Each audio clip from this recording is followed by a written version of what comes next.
the dermatologists are coming to realize this as well. It's silly to go and sit on a sunbed for 2 weeks a year with nothing on and burning yourself to a crisp.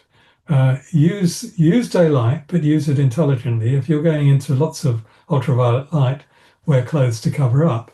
Uh, if you if you want to sit in healthy places in daylight, sit under the shade of a tree. Hmm. Shade of a tree is absolutely superb because it protects you from the direct sunlight, which contains the ultraviolet. You're probably wearing clothes anyway, but it protects you from the direct ultraviolet radiation, but you're being irradiated by near infrared from the tree. And it's dramatic. If you walk outside with an infrared spectrometer, you walk into a wooded environment, you're absolutely flooded with infrared radiation. So, and the Japanese go tree bathing, they go forest bathing, and it's very sensible. They may not understand how it works, but it's Hmm. extremely sensible. And so you've got sunbathing, you've got forest bathing, and based on everything you've told us, forest bathing is a form of sunbathing. Absolutely, and it gives you the best part. Right, right. Newton thought of gravity. I'm sitting under an apple tree, and that's not an accident. I say, in fact, His I mitochondria were fully functioning. it was fully exactly. So that's the first point. I think the other point I would make is, as if we're talking about remedies, how do we change the current situation? I don't think it's costly.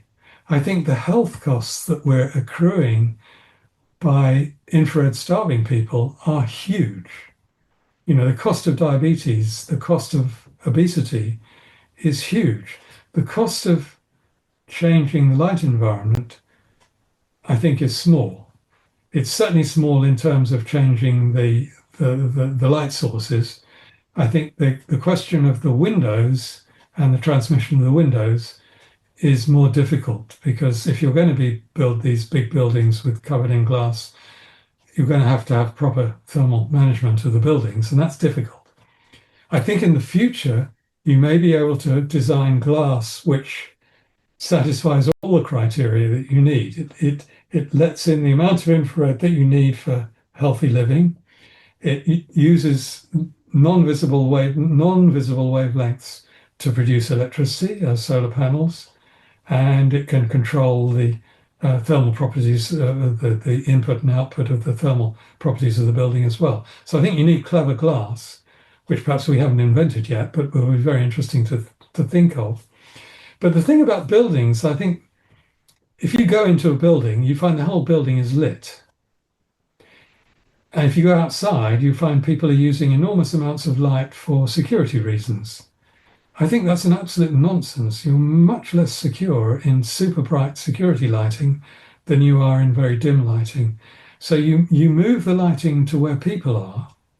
So you associate lighting with people rather than spaces. I think this is one fundamental principle. You don't light spaces, you light people. And if you light people and you use the heating budget, part of the heating budget, to light people with infrared radiation and you shine it on the people, and the people will use that infrared radiation to generate useful metabolic function that'll make your mitochondria work well. You'll still excrete that heat into the building. So all you're doing is you're passing that heat through the body before you pass it into the building. And that means you're not wasting that heat at all. You don't need to use the whole heating budget of the building, I'm sure, but use part of it to illuminate the people with sensible lighting like this. Hmm. And you're not wasting anything. Wow. And you're making people healthier. Yeah. So all of this has, this understanding of light not only has implications for biology and health, but for space and architecture and design of Yes, where we spend absolutely. our time. Yes. I mean, I've been talking to the chairman of the Guy Foundation, the originator of Guy Foundation. He's building an orangery on his house and he wants to light it intelligently.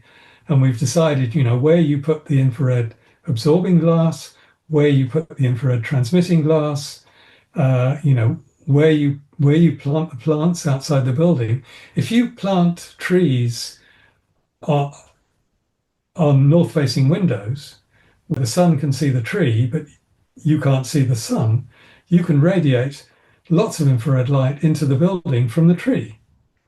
So having vegetation around a building, especially if the vegetation is directly illuminated by sunlight, is enormously valuable. So there are all kinds of principles here which can be used for intelligent, non-wasteful lighting. But I think for the inside, the principle I would adopt is have in your head, illuminate people where they need it.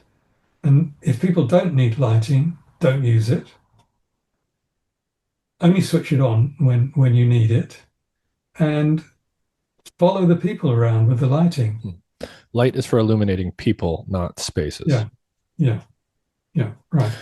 All right. Well, Robert, we could reduce the amount of lighting we use enormously. yeah, Huge yeah, factor, yeah. huge factor. We'd save huge amounts of money, much more than it would cost us to make these decisions. All right. Well, Robert Fosbury, thank you very much for your time. This is fascinating, not only like the biology that I often talk about on this podcast, but really understanding all of this stuff from a more physics perspective and a cosmological perspective. Yes. Some of what you told me about stars and the analogy between stars in the universe and life forms is really, really going to make me think. Well, it's been a great pleasure to talk to you. In fact, this is a bit different from talks I've given previously on podcasts because I've thought a bit more about the cosmology, and we are thinking a bit more detail about the details of the energy transfer between the photons and the biology. And I think that's something that really needs to be, and it's likely to be quite complex. I think there are likely to be many, many pathways where the energy is traversing this distance between the sun and the biology.